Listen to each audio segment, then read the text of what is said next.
Ici chacun chouchou, ici chacun le riri, ici chacun le rourou, chacun le chichi, ici chacun le rouchi. Mais chez Corodrem qu'on va parler couchi. Alors l'autre jour justement, j'étais dans la forêt de Rem avec à faire une belle partie de coche-coche avec mes deux jumeaux Igor et Grishko. Bon, je cocho après depuis 2 heures, hein, pas moyen de les retrouver. Et puis comme le soir il était en train de tomber, j'étais tout en foufiel. Hein, car finalement, j'ai débarqué dans une clairière, hein, une immense clairière qui faisait 2 terrains de football, hein, faut l'ouvrir. Hein, et nous devons plus un arbre, tout y a été abattu, un vrai massacre. Hein. Quant au loin, eh ben, j'aperçois une bûcheronne hein, qui est tout haute comme 3 pommes. Alors je m'approche, elle est tout en train de ranger chez Tron qu'elle a vu abattu. Elle s'appelle Jacqueline, Jacqueline Dutron, un nom prédestiné de me hein. Et quand je viens de demander si elle n'avait pas vu mes deux gamins, elle me répond que je n'avais aucune chance de les retrouver hein, et que je ferais mieux d'appeler les pompiers. Ah bon que je lui ai dit? Ben ouais, qu'elle me répond, Jacqueline, le forêt, elle est remplie de muchettes, hein, il doit bien des milliers, hein, si je sais pas, hein, encore plus, hein. Et ça date du temps de la guerre 40, de ce que les Allemands, hein, ils avaient installé ici leur dépôt de munitions, mais plutôt que de mettre tout au même endroit, parce que ça aurait été trop facile à bombarder, eh ben, ils dispersent tout ce qui est cartouches, munitions, obus, grenades, gaz lacrymogène, gaz moutarde, gaz ketchup et picalili, hein, dans des trous qu'ils avaient creusés, qu'ils avaient recouverts de talons du lait et qui muchotent avec des feuilles. Et ça, eh ben, ils appellent ça des casemates. Et ils en avaient des centaines dans toute la forêt. Eh ben ouais, et les Anglais pouvaient toujours courir pour bombarder tout ça. Et comme ils en avaient des centaines dans tout le bois, hein, des cochettes, hein, des muchettes, eh ben, tout le monde y se perdait. Même chez Résistants, alors tes enfants, je te raconte pas. Milliard que je lui dis, alors comment que je vais faire avec mes deux jumeaux là, Igor et Grishko. En plus, je te raconte pas comment elle m'énervait avec ce veau perché, hein. Ben ouais qu'elle continue, Jacqueline.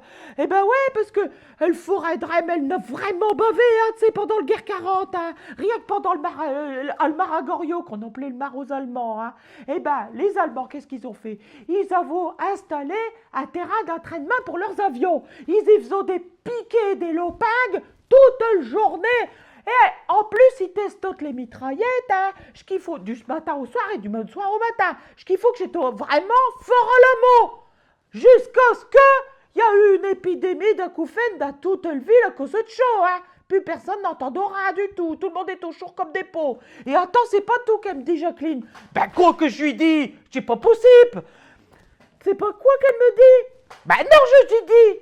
Eh ben, vers la fin de la guerre, les Allemands, ils ont abattu toute la forêt. Et tu sais pourquoi faire? Ben non, que je lui dis, c'est pas possible.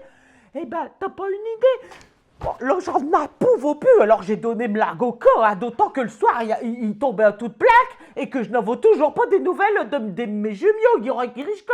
En plus, je ne la voyais presque plus, hein, Jacqueline. Non, mais quand même, hein. Et là, elle me répond, eh ben, ils ont abattu toute la forêt pour en faire des asperges. Des asperges? Mais qu'est-ce qu'il vient me parler d'asperges? Eh ouais, comme les asperges de Rommel. C'est le nom qu'ils avaient trouvé les Allemands pour baptiser tout chez Trontards, les Trontards qu'ils allaient planter sur les plages du côté de Dunkerque et de la Côte d'Opale pour empêcher les avions alliés d'atterrir. Parce qu'ils croyaient que le débarquement y allait se passer là-bas. Milliard que j'ai dit, Mathieu, te l'a dit, Bouffi. Et tu sais quoi, en plus de ça, hein, c'est quand même dingue, hein.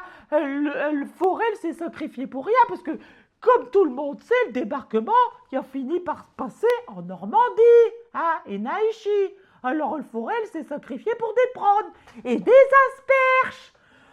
Bon, alors là, c'est vrai que quand elle a dit ça, Jacqueline Dutronc, ça nous en a mis un coup, hein.